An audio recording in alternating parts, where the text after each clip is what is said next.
My name is Nate Snyder. I've spent the past 25 years working for democratic causes, organizations, and presidential administrations. I'm running for chair because I believe I'm the only candidate in this race who can honestly take a 360-degree view of their own life experiences, the current political landscape, and the strengths of our opposition, and present a resume qualified to combat it. The Democratic Party stands at a crossroads. The challenges we face are not simply electoral, they're existential. As we stare down the barrel of rising domestic extremism, an evolving digital battleground, and growing disillusionment among our base, we have to ask ourselves, will we be paralyzed by fear, or will we summon the courage to transform this crisis into a movement? While other candidates are focused on tweaking the process, they fail to emphasize that we must win elections at every level. Victory is the foundation upon which we can fight for working families, protect democracy, and build an inclusive America. Our GOP opponents, who put winning and wielding power above all else, have seized the initiative, weaponizing an avalanche of disinformation and exploiting divisions by sowing fear and hate.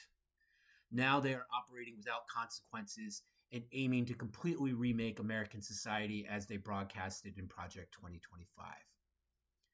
Meanwhile, we've been slow to respond, constrained by outdated structures and an aversion to risk. We have constrained ourselves to norms and rules of engagement long abandoned by our opponents. Voters no longer see the Democrats as a party that fights, and as a result, many have turned away or turned off. It is time for a reckoning. We must fess up to our failures and confront hard truths. We have taken voters for granted, and in doing so, we have allowed cracks to form in the foundation of our coalition. But within this crisis lies opportunity. Across the country, at the local level, we see sparks of hope. Teachers, parents, and community leaders are stepping up, organizing, and winning. These grassroots movements are the lifeblood of our party's future. Our task is to support them, to amplify their voices, and to harness their energy into a national movement that redefines what it means to be a Democrat.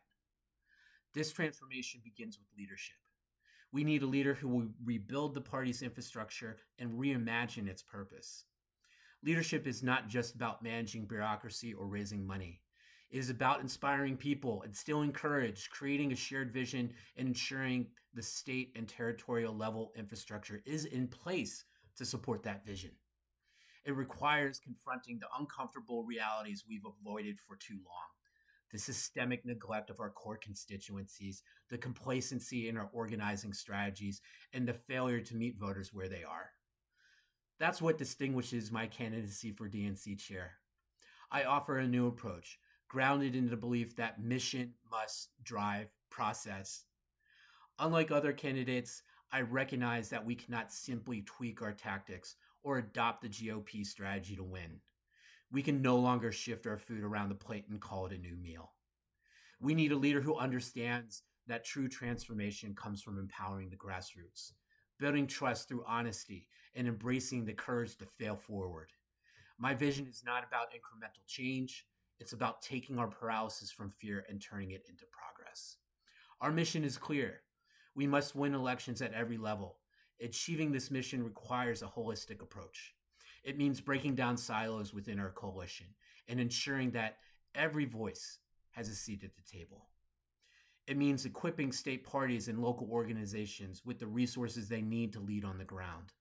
It means embracing the digital age and empowering youth with urgency and adopting new ways in which voters consume information and engage with politics. To be bold in leadership is to take risks. We must try new things, knowing that some will fail. But failure born of courage and innovation is far better than paralysis. The stakes are too high for caution. The forces we face embolden domestic extremists such as the Proud Boys, voter suppression, economic inequality. They demand a party that is willing to organize, fight, and win. The Democratic Party is not down for the count, but to rise, we must act with urgency and purpose.